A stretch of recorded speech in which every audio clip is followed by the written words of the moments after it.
Welcome to my channel Edu Paradise. और आज मैं 150 क्वेश्चन की सीरीज में इसका पार्ट 3 लेके आया हूं, जिसमें हम बोर्ड एग्जाम के इंपॉर्टेंट क्वेश्चन पढ़ रहे हैं। हमने 40 क्वेश्चन तक कंप्लीट करे, उसके बाद हम 41 नंबर क्वेश्चन देखेंगे। और अगर आपको हमारी पहली वीडियो देखनी है तो हमारे चैनल पर जाइए एजू पैराडाइज पर, तो वहां पर आप दोनों वीडियो देख सकते हैं। और बड़े ही इंपॉर्टेंट क्वेश्चन है, 40 क्वेश्चन जो कराए गए एग्जाम के पॉइंट ऑफ व्यू से।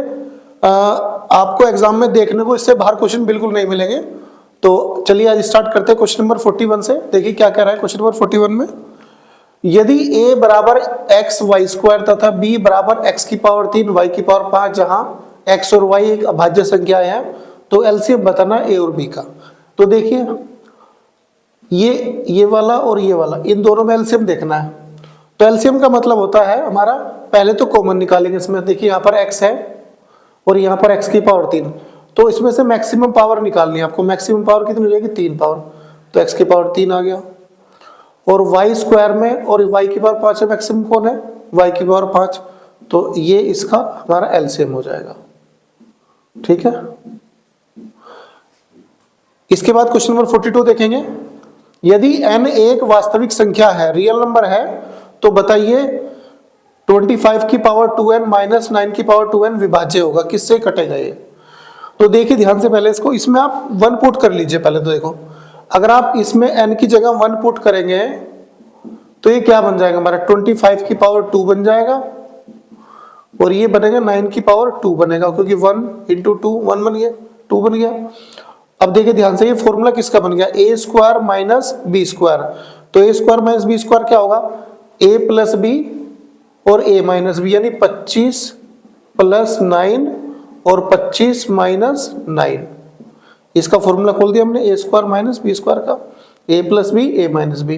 तो 25 में 9 जोड़ेंगे तो हो जाएगा 34 गुणा 25 में 9 घटाएंगे तो हो जाएगा 16। तो n वो संख्या होगी 34 और 16, ये दोनों संख्या होगी जो इसको डिवाइड कर सकती है। ठीक है। उसके बाद क्वेश्चन नंबर 43 देखेंगे। देखिए बहुत इंपॉर्टेंट क्वेश्चन है। यदि संख्याएं दशमलव संख्याएं होगी, सभी दशमलव संख्या क्या होगी? परिमेय संख्या होगी, अपरिमेय होगी, या वास्तविक संख्या होगी, या पूर्णांक संख्या होगी। देखिए दशमलव संख्या कैसी संख्या होती है? अच्छा पहले परिमेय संख्या देखिए। परिमेय संख्या क्या होती है? जो संख्या बटे के रूप में होंगी, a बटे b की फॉर्म में होंगी, तो उसको बोलेंगे परिमेय संख्या। उसके बाद अपरिमेय संख्या। देखिए अपरिमेय संख्या वो संख्याएं होती है जो अंडर रूट में होती है, जैसे अंडर रूट 3, अंडर रूट 5, इनको हम अपरिमेय संख्या बोलते हैं। पूर्णांक संख्या हमारी वो संख्याएं होती है जिसमें इंटीजर, इनको इंग्लिश में इंटीजर बोलते हैं। इंटीजर दो तरह के होते हैं, एक तो नेगेटिव इंटीजर, एक पॉजिटिव इंटीजर। मतलब पूर्णांक में प्लस में भी आते हैं, माइनस में भी आते हैं। तो ये तो हो गई नहीं दशमलव संख्या है। अच्छा वास्तविक संख्या दशमलव संख्या हो सकती है, क्यों? क्योंकि देखिए दशमलव संख्या, मान लो मैंने 0.5 लिया, तो ये रियल नंबर हुए हमारे, मतलब प्लस में हुए, तो वो वास्तविक संख्या ही, इसका ऑप्शन राइट है। तो आप वास्तविक संख्या पर टिक लगाएंगे। इसके बाद क्वेश्चन नंबर 44 देखेंगे। चलिए क्वेश्चन नंबर 44 देखते हैं। इनमें से किस संख्या का इकाई का अंक 6 होगा? तो इकाई का अंक निकालने के लिए देखिए, यहाँ पर सबकी पावर n है, यहाँ भी 4 की पावर n, 2 की पावर n, 6 की पावर n, 8 की पावर n। तो इस पावर को 1 रख लीजिए।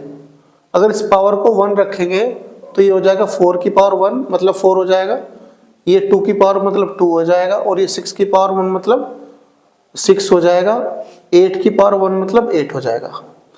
अच्छा मान लीजिए अगर इसकी पावर 2 रखते हैं तो 2 पावर रखने पर ये 16 बनेगा, 16। 1 पावर रखा तो 4 ही बना, 2 पावर रखा 16 बन गया। और इसमें अगर हम पावर को 2 रखते हैं, 2 की पावर 2 कितना हो गया? 4 हो गया। इसमें अगर हम पावर 2 रखते हैं, 6 की पावर 2 होगा 36।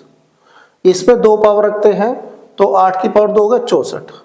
तो ध्यान से आप देखो, उसने कहा इकाई का 6 होना चाहिए।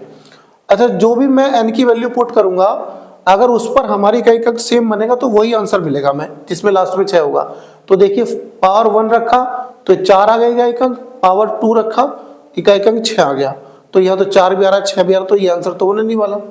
अगला देखिए, पावर को मैंने 1 रखा, यानी 2 की पावर 1 2 हो गया, और 2 की पावर 2 4 हो गया, तो 6 तो आ नहीं रहा इसमें, तो ये वाला भी आंसर नहीं होगा हमारा।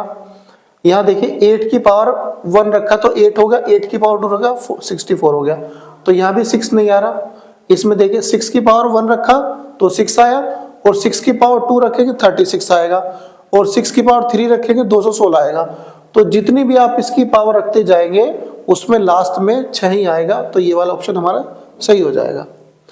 क्वेश्चन नंबर 45 देखेंगे। देखिए इसने कहा ये वाला नंबर और ये वाला नंबर, इसका आपको मैथ से बताना, मतलब एचसीएफ बताना है।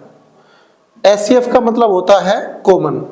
तो x की पावर 4 और x की पावर 8 में तो छोटा कौन सा है, तो पावर 4 छोटा है तो छोटा पावर लेंगे।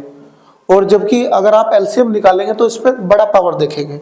यहाँ 4 पावर है, यहाँ 8 पावर, तो एलसीएम लेंगे तो 8 पावर लेनी पड़ेगी। तो हम एचसीएफ निकालें तो छोटी पावर लेंगे, 4 पावर ले ली, मल्टीप्लाई। यहाँ 5 पावर है y की, यहाँ y की पावर 3 है तो हम छोटी पावर लेंगे तो y की पावर 3 ही आंसर हो जाएगा हमारा।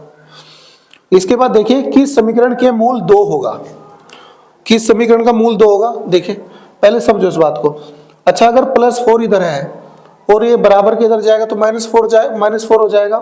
तो यानी मैं कहूंगा कि x की पावर 4 बराबर -4, ठीक है। और अगर ये रूट इधर जाएगा तो ये इमेजिनरी वैल्यू बन जाएगी, तो ये तो आंसर होगा नहीं बिल्कुल भी, क्योंकि रूट में कभी माइनस में नहीं हो सकता, तो ये तो नहीं होगा। इसके बाद ये देखिए इस समीकरण में गुणा करने पर तो 12 आना चाहिए और जोड़ने पर 3 आना चाहिए। तो ऐसा मूल बनेंगे हमारे 4 तिया 12। तो इसमें जो मूल निकलेगा वो 4 निकलेगा और 3 निकलेगा। हमें तो 2 चाहिए, तो ये वाला भी नहीं होगा। इसके बाद इसमें देखिए 3x² - 6x - 2 मल्टीप्लाई करने पर 6 आना चाहिए और जोड़ने पर भी 6 आना चाहिए। तो इसमें तो होगा नहीं बिल्कुल भी। 3 तिया इसमें अगर 6 कम 6 भी लेंगे तो इसमें तो निकलेगा ही नहीं। तो यहाँ पर देखिए x² - 4, तो जब इसको हम बराबर के इधर लाएंगे तो ये +4 बन जाएगा, और स्क्वायर इधर जाएगा तो रूट बन जाएगा, तो ये आ जाएगा +-2 आंसर। तो इसमें से +2 भी निकल सकता है, -2 भी निकल सकता है। उसने पूछा 2 मूल किस में होंगे, तो इसी समीकरण में 2 मूल हो जाएंगे हमारे। इसके बाद क्वेश्चन नंबर 47 देखेंगे हम। चलिए क्वेश्चन नंबर 47 देखते हैं। समांतर श्रेणी 4, 9, 14 अप टू 254 के लिए A8 - A4 का मान क्या होगा। मतलब 8वां पद में से आपको चौथा पद घटाना, तो आंसर क्या होगा वो बताना। देखिए 8वां पद का मतलब होगा A + 7D। 8वें पद का मतलब A + 7D माइनस चौथे पद का मतलब होगा A + 3D, ठीक है। 8वें पद का मतलब A + 7D, एक D कम कर देते हैं, और चौथे पद का मतलब A + 3D, ठीक है। जब आप इसको सोल्व करेंगे तो A + 7D माइनस अंदर मल्टीप्लाई होगा -A - 3D। तो A से A कैंसिल हो गया हमारा, 7D में से 3D चला गया, कितना बचा 4D। तो ठीक है, देखिए आंसर, यानी D निकालना है आपको बस। 9 - 4, 9 में से 4 गया 5 बचा, तो बस 5 रख देंगे। 4 × 5, तो ये आंसर आ जाएगा 20। देखिए बड़े ही इस तरीके से हमने कैसे क्वेश्चन करा। क्वेश्चन नंबर 48 देखेंगे।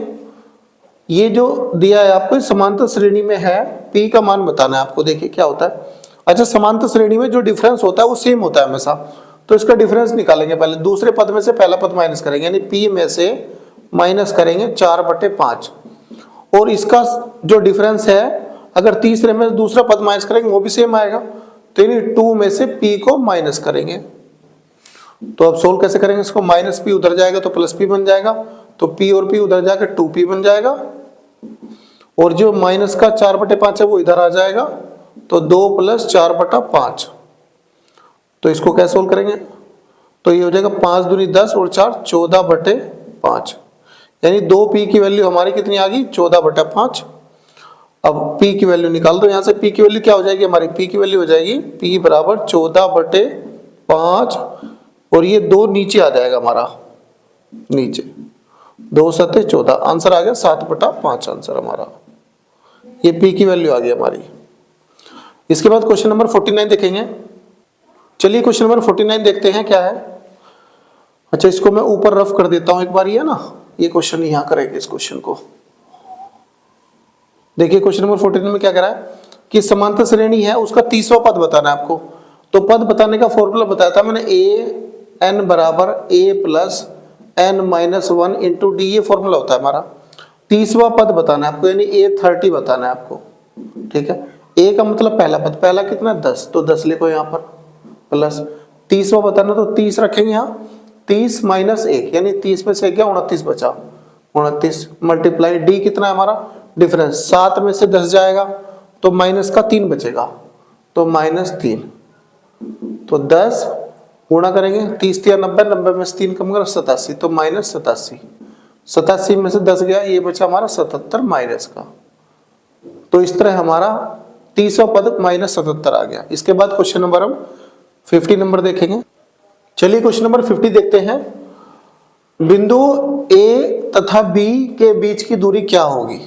दूरी का फॉर्मूला मैंने बताया था आपको, डिस्टेंस बराबर होता है x2 माइनस x1 का whole square plus y2 minus y1 का होल स्क्वायर, ये x1 y1, ये वाला x2 y2।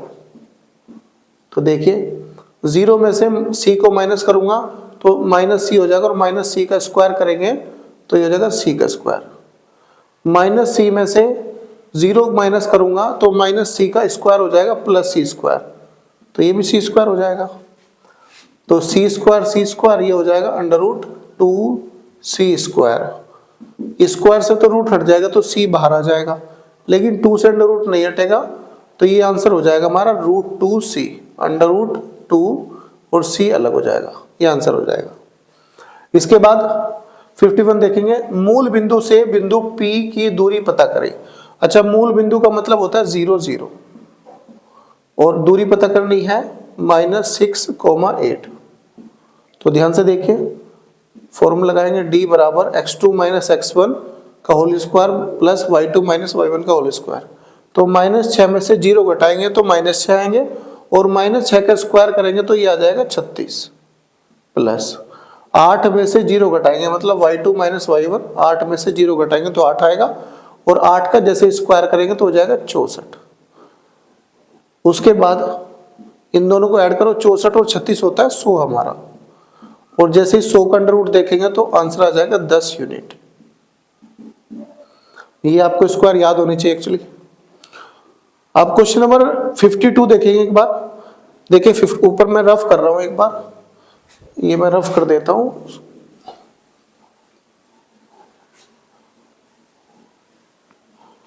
देखिए 52 नंबर देखिए, x की वैल्यू दी है आपको a sin थीटा, y की वैल्यू दी है a cos थीटा, तो बताना x square plus y square का मान क्या होगा।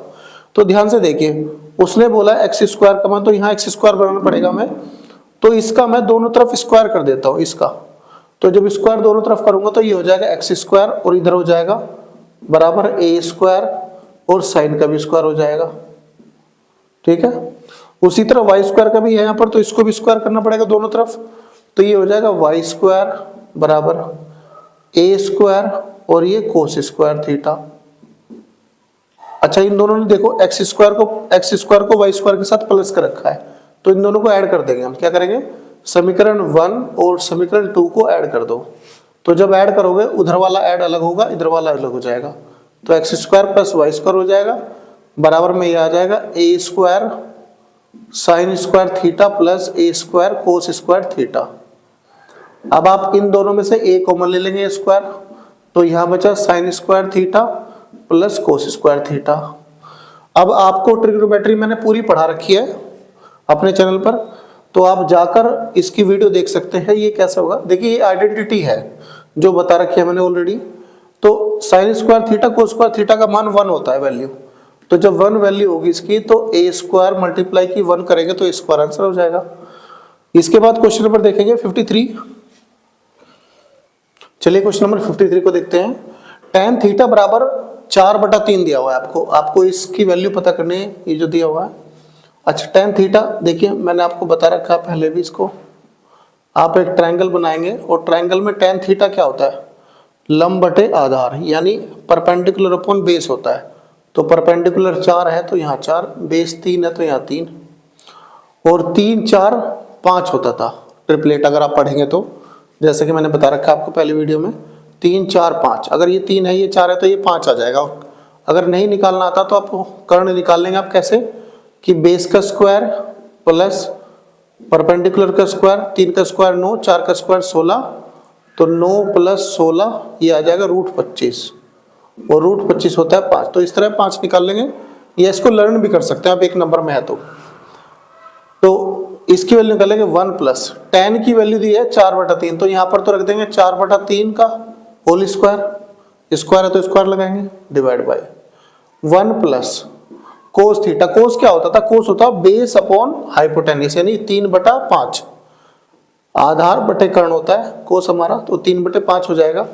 तो 3/5 करेंगे, इसका स्क्वायर कर देंगे, इसको आगे सोल्व करेंगे। देखिए 1 प्लस 4 का स्क्वायर होता है 16 और 3 का स्क्वायर होता है 9, तो ये ऊपर तो हो जाएगा हमारा इस तरह, नीचे 1 प्लस 3 का स्क्वायर 9, 5 का स्क्वायर 25, इसको आगे सोल्व करेंगे तो 9 कम 9, 16 9, 25/9 ये हो जाएगा, और डिवाइड बाय 25 कम 25 और 25 और 9 34 हो जाएगा, 34/25। तो ये आ गया हमारा 25/9 आ गया, और इसको उल्टा करेंगे तो 25 ऊपर पहुंच जाएगा और 34 नीचे आ जाएगा। 25 की मल्टीप्लाई करेंगे 625/9 चौक 36, 9 तिया 27 और 3 30, इतना आंसर आ जाएगा। थोड़ा कैलकुलेशन है। इसके बाद देखिए question number 54, 3 tan square minus 3 sec square plus 4 का मान क्या होगा? ध्यान से देखेंगे, इसमें अगर मैं 3 कॉमन ले लूं, बल्कि -3 कॉमन लेता हूं इसमें। देखिए -3 कॉमन क्यों लिया मैंने? अगर यहाँ प्लस का है तो 3 बाहर आ गया माइनस का, तो यहाँ बचेगा माइनस का tan स्क्वायर थीटा, और यहाँ बचेगा प्लस का sec स्क्वायर थीटा। क्योंकि मैंने माइनस कॉमन लिया है और 3 कॉमन लिया है, तो जहां प्लस था वहां माइनस हो जाएगा, जहां माइनस है वहां प्लस हो जाएगा, और ये +4 तो अलग है हमारा।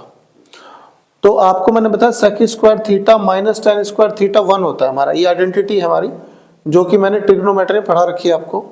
तो इसकी वैल्यू 1 होगी, तो 1 इंटू -3, तो -3 हो जाएगा और +4 हो जाएगा, यानी -3 + 4, 4 में से 3 गया 1 बचेगा, इसका वैल्यू 1 आ जाएगी। अब देखें क्वेश्चन नंबर 55, एक मीनार 50 मीटर ऊंची है, जब सूर्य का उन्नयन कोण 45 डिग्री है तो मीनार की छाया पता करो। इसको मैं ऊपर को एक बार रफ कर देता हूं।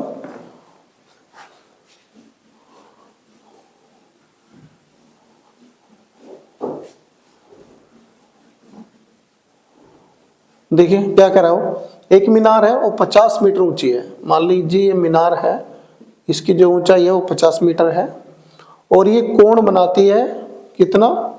45 डिग्री। तो ये 45 डिग्री इसने कोण बना दिया। तो मीनार की छाया पता करो। आपको याद होगा, अगर tan 45, हमें इस पता है कि tan क्या होता है हमारा? tan होता है हमारा tan theta perpendicular upon base, यानी लंब बटे आधार होता है। लंब बटे आधार, लंब कितना है हमारा? 50 है, आधार हमें पता नहीं, हमें निकालना आधार। आधार जो है छाया है किसकी? मीनार की। तो ये x मान लिया हमने, थीटा की वैल्यू है 45, तो tan 45 हमारा 1 होता है, बराबर 50/x। तो x इधर मल्टीप्लाई हो जाएगा, x की वैल्यू 50 आ जाएगी। अच्छा, इसका आप बड़ी इस तरीके से निकाल सकते हैं, जैसे कि आपको पता है कि 45 का मान tan में 1 होता है, और 1 होगा तो जितना हमारा परपेंडिकुलर होगा उतना ही बेस होगा। तो यानी अगर परपेंडिकुलर हमारा 50 है तो बेस भी हमारा 50 होगा। तो इस तरह भी आप लर्न कर सकते हैं, तो ये 50 हो जाएगा। इसके बाद क्वेश्चन नंबर 56 देखते हैं। चलिए क्वेश्चन नंबर 56 देखते हैं। एक 100 मीटर लंबा बांस है जिसकी छाया 100/√3 मीटर है, सूर्य का उन्नयन कोण बताओ। तो ऐसे मैंने आपको 2-3 क्वेश्चन कराए। तो आप पहले ट्राइंगल बनाएंगे, और ट्राइंगल में उसने कहा 100 मीटर लंबा बांस है, तो ये बांस है हमारा 100 मीटर लंबा यहाँ से यहाँ तक, यानी ये लंब है, और छाया ये वाली छाया होती है, यानी 100/√3, ठीक है। और ये एंगल आपको पता करना है थीटा, ठीक है। जैसे कि मैंने आपको बताया कि tan थीटा हमारा होता है लंब बटे आधार। तो लंब कितना है? 100 है, आधार कितना है? 100/√3। जो बटे के बटे में होता है ऊपर पहुंच जाता है वो, तो 100 से कटा 100, tan थीटा आ गया हमारा √3। यानी अगर आपने टेबल याद कर रखी है तो tan थीटा का मान √3 कहां पर होगा, तो ये बताएंगे आप 60 डिग्री पर होता है। कितने पर होगा? 60 डिग्री पर। तो इस तरह आप पता कर सकते हैं इसका। क्वेश्चन नंबर 57 देखिए, इंपॉर्टेंट क्वेश्चन है। और ज्योमेट्री की जो क्वेश्चन है वो मैं एक साथ आपको 8-10 क्वेश्चन कराऊंगा। तो देखिए इस क्वेश्चन में क्या करा है, एक वृत्त है जो ट्रायंगल के अंदर बना हुआ है, ठीक है। और उसने कहा कि ये जो इसकी स्पर्श रेखाएं हैं ये वाली, और ये इनकी वैल्यू दी हुई है, आपको बताना BC की लंबाई बतानी, मतलब यहां से लेके यहां तक की आपको लंबाई बतानी है। तो देखिए क्या रूल होता है इसका। मान लीजिए ये स्पर्श रेखा और ये वाली, ये जो इधर साइड की है, मतलब जितना यहां से यहां तक अगर 3 इसका मान है तो यहां से यहां तक भी 3 होगा, ठीक है, समझ आया। अच्छा इसको पूरी ये 9 है हमारी, कंप्लीट 9 मीटर है ये, ठीक है। अच्छा देखिए ध्यान से, ये 3 दिया हुआ है, 3 तो यहां से यहां तक भी ये 3 होगा, ये होगा 3 हमारा। तो पूरा 9 था, 9 में से 3 ये होगा तो 6 इधर का बच गया हमारा, ये 6 बच गया। अगर ये 6 है तो ये वाला भी 6 ही होगा। तो ये 6 निकल गया, ये 3 निकल गया, तो टोटल कितनी आ गई? 9 मीटर आ गई। इसके बाद क्वेश्चन नंबर 58 देखते हैं। क्वेश्चन नंबर 58 देखिए, त्रिभुज ABC एक वृत्त के परिगत बना हुआ है। वृत्त के परिगत मतलब बाहर की तरफ बना हुआ है। तो BC की लंबाई बतानी है आपको। इससे पहले मैंने सेम क्वेश्चन कराया, तो देखिए कैसे करते हैं इसको। यहां से यहां तक 4 दिया हुआ आपको, यहां से लेके यहां तक 4 है, तो ये जितना 4 ये है उतना ही ये होगा, तो ये भी 4 होगा यहां से यहां तक। अब ये पता करना है, ध्यान से देखिए 3 है हमारा, यहां से यहां तक 3 है, तो यहां से यहां तक भी 3 होगा। अगर ये पूरा 8 है तो ये 3 होगा, तो ये बच गया हमारा 5, इधर का 5 बच गया। और अगर ये 5 है तो ये भी 5 होगा।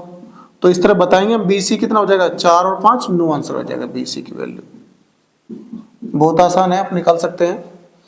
इसके बाद 59 नंबर देखिए, मैथमेटिक्स के अक्षरों में एक अक्षर चुना गया, उस अक्षर के वोवल होने की प्रायिकता क्या होगी। तो देखिए आप पहले देखिए टोटल नंबर ऑफ लेटर कितने हैं, 1 2 3 4 5 6 7 8 9 10 11, तो टोटल 11 है। तो प्रोबेबिलिटी निकालने के लिए आप टोटल नीचे रखते हैं। और किसका पूछा है उसने, वोवल का पूछा है। अब वोवल देखिए कौन कौन से, ए वोवल है, ई ए आई, यानी 1 2 3 4, यानी 4 वोवल हो गए, तो 4 ऊपर आ जाएगा। तो प्रोबेबिलिटी कितनी आ गई हमारी, 4/11 प्रायिकता। उसके बाद देखिए, यदि P की जीत के जो वैल्यू है x/12 है और P की हार की वैल्यू है 1/3, तो मैंने आपको बताया था कि जीत और हार मिला के दोनों प्रोबेबिलिटी टोटल 1 होती है हमेशा।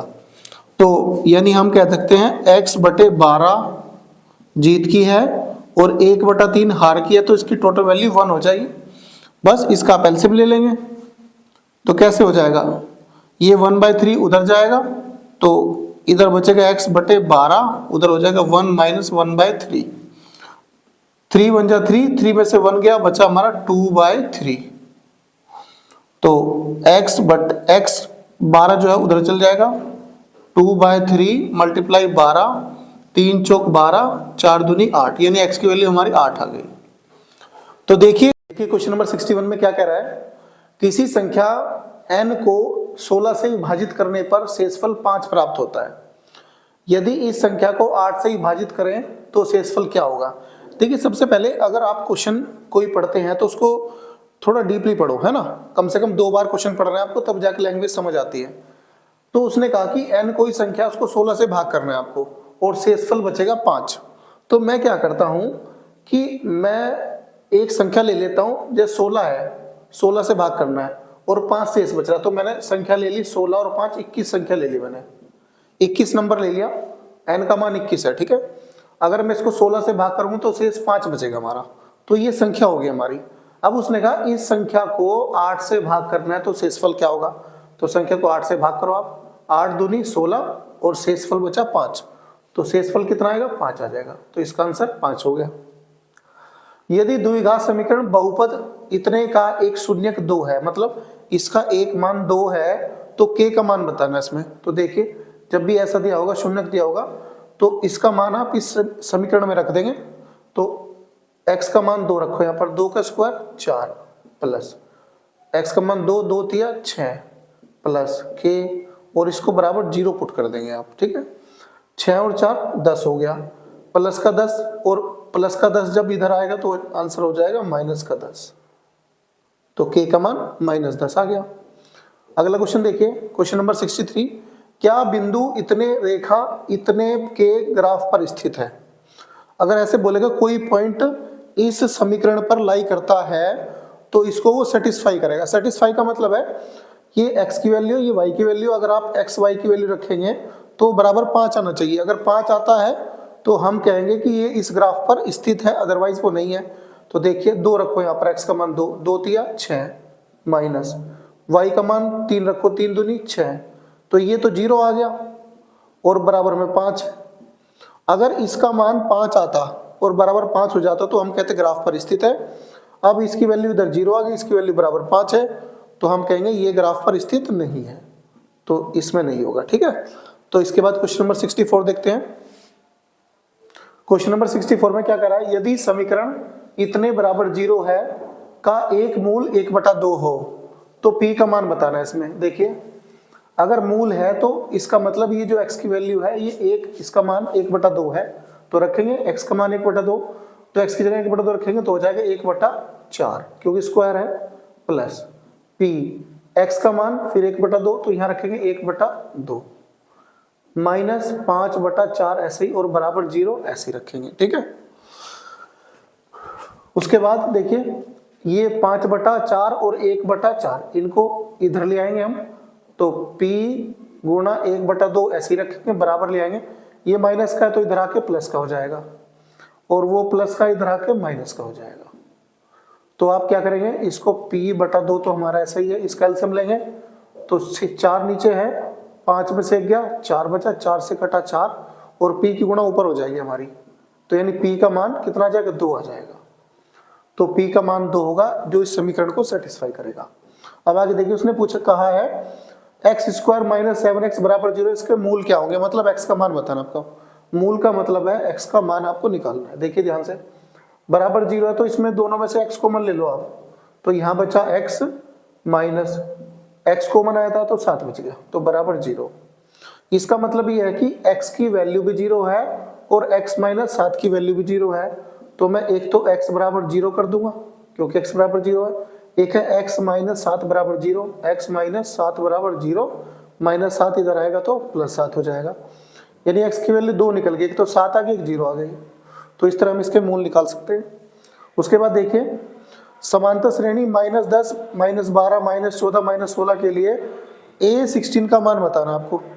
अच्छा, पिछली वीडियो में आप देख सकते हैं a16 का मतलब क्या हो गया, a16 का मतलब होगा a प्लस 15d, मतलब a लिखेंगे आप और 16 है तो 15d लिख देंगे, एक कम d लिखना है आपको इससे, ठीक है। तो a का मान कितना है, -10, तो a की जगह रखेंगे -10 प्लस d का मान निकालेंगे। d का मान कैसे आएगा कि दूसरे पद में से यानी -12 में से माइनस करेंगे आप -10 को, तो -10 प्लस हो जाएगा, तो -12 में 10 जाएंगे तो माइनस के 2 बचेंगे, तो d का मान 2 रख देंगे माइनस का, तो 15 दूनी 30 यानी माइनस का 30 प्लस माइनस माइनस 30 और -10 कितना हो जाएगा, -40।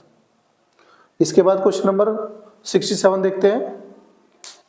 क्वेश्चन नंबर 67 देखिए, किसी एपी में d बराबर कॉमन है, d का मतलब कॉमन डिफरेंस होता है, यानी d बराबर -4, n बराबर 7, a n बराबर 4, तो a का मान बताना है आपको, मतलब पहला पद बताना है आपको। देखिए तो n की वैल्यू 7 दी हो तो यहाँ 7 रखेंगे, a7 का मतलब होता है a प्लस 6d, a7 का मतलब a प्लस 6d, और a7 हमारा 4 दिया हुआ है, तो ये 4 बराबर a का मान हमें निकालना है प्लस d का मान दिया हुआ है -4, तो यानी हो जाएगा 6 चौक 24 -24 हो जाएगा, ठीक है। अब देखिए प्लस माइनस माइनस यानी a -24 बराबर 4 हो जाएगा, और -24 इधर आएगा तो प्लस का 24 बन जाएगा, 4 + 24 28 हो जाएगा, यानी ए का मान हमारा 28 हो गया। उसके बाद 68 नंबर देखिए, प्रथम 50 प्राकृतिक संख्याओं का योग बताओ। देखिए प्रथम 50 प्राकृतिक संख्या का मतलब है कि 1 + 2 + 3 और ये आपको 50 तक जोड़ना है सबको। या तो आप क्या कर सकते हैं, 1 से लेकर 50 तक जोड़ के बता सकते हैं, या तरीका नंबर 2 इसका क्या है, बहुत आसान तरीका है कि लास्ट वाला नंबर लेंगे 50, उसमें एक नंबर बढ़ाएंगे मतलब 51 लिखेंगे और इसको 2 से डिवाइड कर देंगे। तो 2 से डिवाइड करें कितना आ जाएगा, 2 से 25 बार जाएगा 50, और 25 की गुणा 51 में कर देंगे तो हो जाएगा 25 एकम 25, 2 25 पंजे 125 127, यानी 1 से लेके 50 तक की संख्याओं का योग 1275। अगला क्वेश्चन देखिए, बहुत इंपॉर्टेंट क्वेश्चन है, प्रथम 50 सम संख्याओं का योग क्या होगा।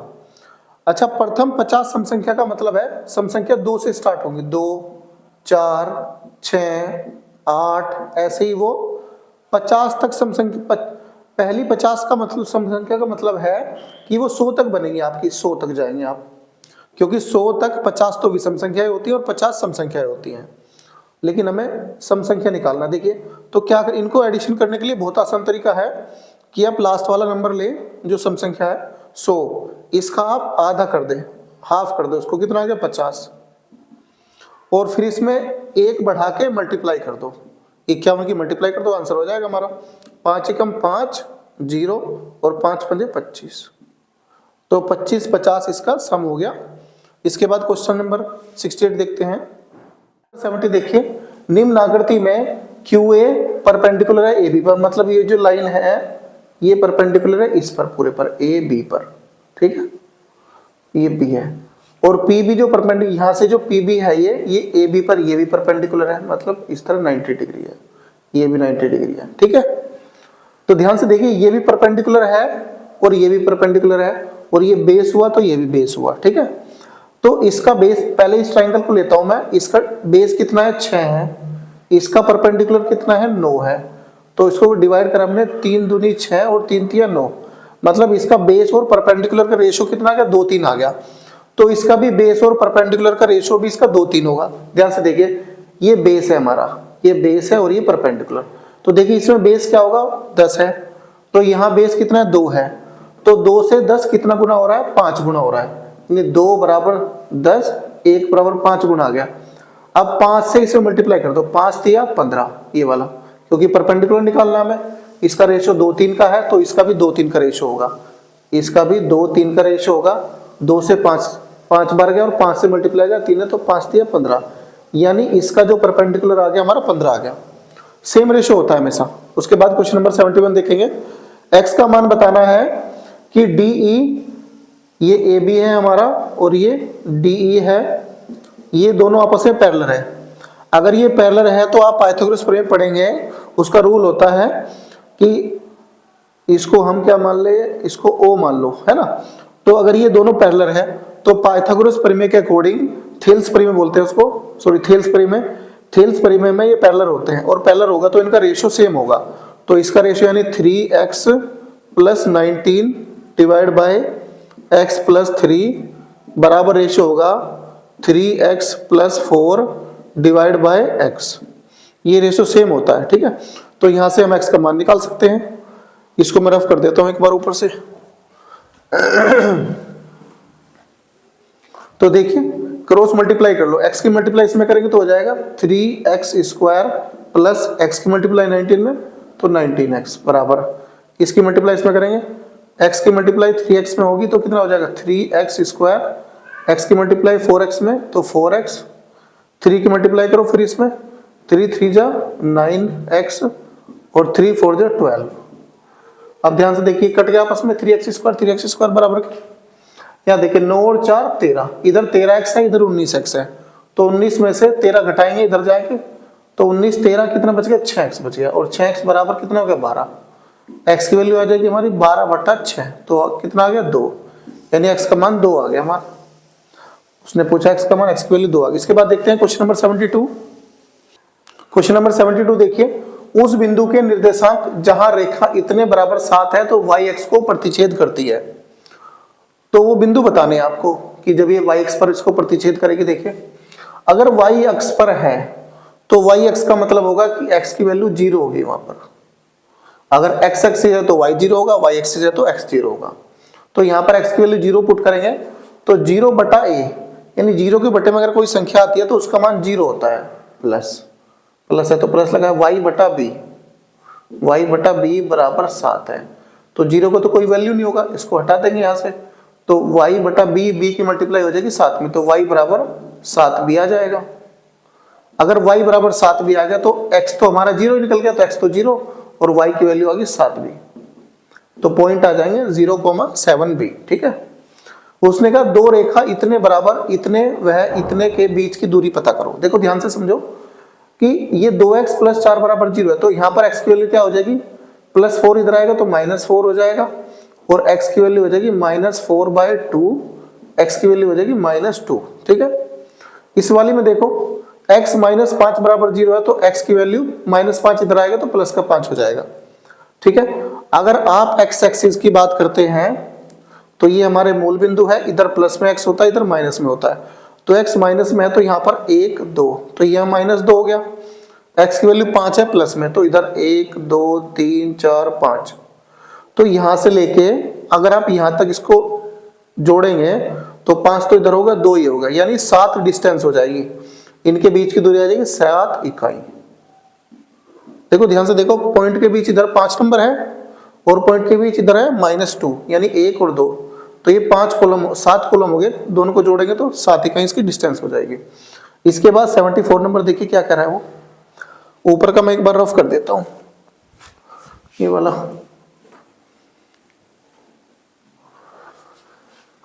देखिए उसने कहा है कि 1 + tan² थीटा, 1 + tan² थीटा को मैं ऐसे ही रखता हूं, नीचे 1 + cot², cot² को मैं लिख सकता हूं 1/tan², क्योंकि cot का मतलब होता है 1/tan और tan का मतलब होता है 1/cot।